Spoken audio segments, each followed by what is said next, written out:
Assalamualaikum warahmatullahi wabarakatuh.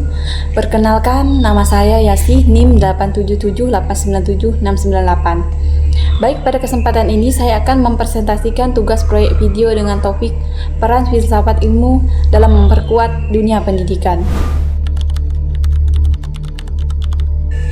Baiklah, poin pertama yang akan saya bahas adalah bagaimana filsafat ilmu mengawasi dan memperkuat ilmu pendidikan dari tiga aspek utama, yaitu eksistensi, keilmiahan, dan nilai-nilai.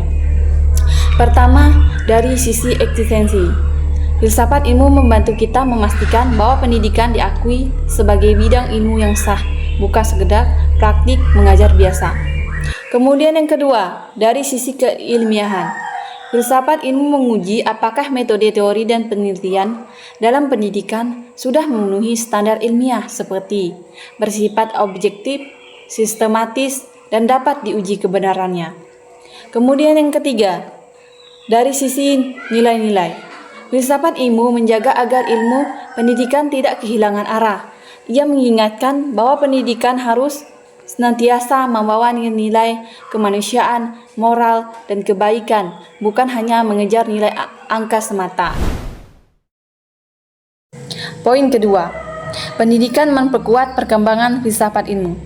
Hubungan antara keduanya bersifat timbal balik. Ketika pendidikan dijalankan secara bermakna dan bernilai, ia berubah menjadi laboratorium nyata bagi filsafat ilmu. Pengalaman di dalam kelas, tantangan dalam penyusunan kebijakan pendidikan, serta perubahan sosial yang dihadapi oleh guru dan siswa, semuanya menjadi bahan refleksi dan kajian baru dari praktik pendidikan. Inilah gagasan-gagasan dalam filsafat ilmu terus berkembang, hidup, dan tidak hanya menjadi teori di atas kertas saja. Poin ketiga, filsafat ilmu. Filsafat ilmu sering disebut sebagai pisau analisis dalam membedah persoalan pendidikan.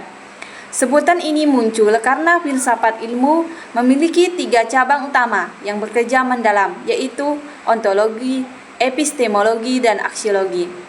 Yang pertama, ontologi adalah pisau yang membedah soal hakikat. Ia menjawab, apa itu pendidikan, apa hakikat peserta didik, dan apa hakikat pengetahuan yang harus diajarkan. Misalnya, jika kita memandang siswa sebagai individu yang memiliki potensi alami, maka pendidikan seharusnya mengembangkan potensi itu, bukan memaksa kehendak. Yang kedua, epistemologi adalah pisau yang membedah soal pengetahuan dan cara memperolehnya. Ia menjawab, bagaimana cara kita mendapatkan pengetahuan pendidikan, bagaimana cara mengujinya agar benar, dan metode apa yang tepat untuk menyampaikannya. Ini menentukan apakah kita mengajar dengan ceramah, diskusi, atau penemuan mandiri. Yang ketiga, aksiologi adalah pisau yang membedah soal nilai dan tujuan. Ia menjawab, untuk apa pendidikan dilakukan, nilai apa yang ingin dicapai, dan apa manfaatnya bagi manusia yang berkarakter dan berguna. Poin keempat adalah contoh konkret penerapannya dalam praktik pendidikan. Contohnya, pada penyusunan kurikulum saat pemerintah membuat kurikulum merdeka. Pertimbangan ontologi muncul. Siswa dipandang sebagai individu unik yang perlu berkembang sesuai minatnya.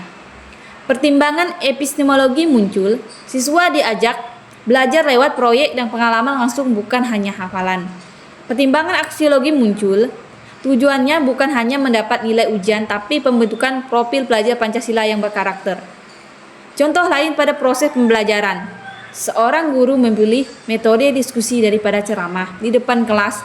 Secara tidak langsung, guru tersebut sedang menerapkan pandangan filsafat bahwa pengetahuan dibangun bersama, bukan ditransfer satu arah dari guru ke murid.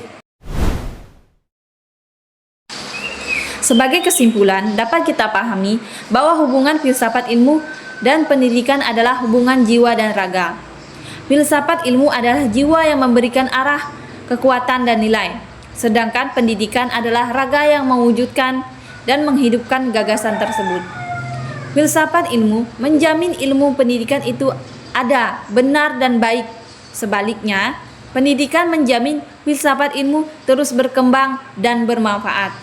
Melalui pisau analisis ontologi, epistemologi, dan aksiologi, kita bisa memajukan pendidikan menjadi lebih bermutu dan berakhlak. Demikian presentasi yang dapat saya sampaikan. Mohon maaf apabila ada kekurangan. Terima kasih atas perhatiannya. Wassalamualaikum warahmatullahi wabarakatuh.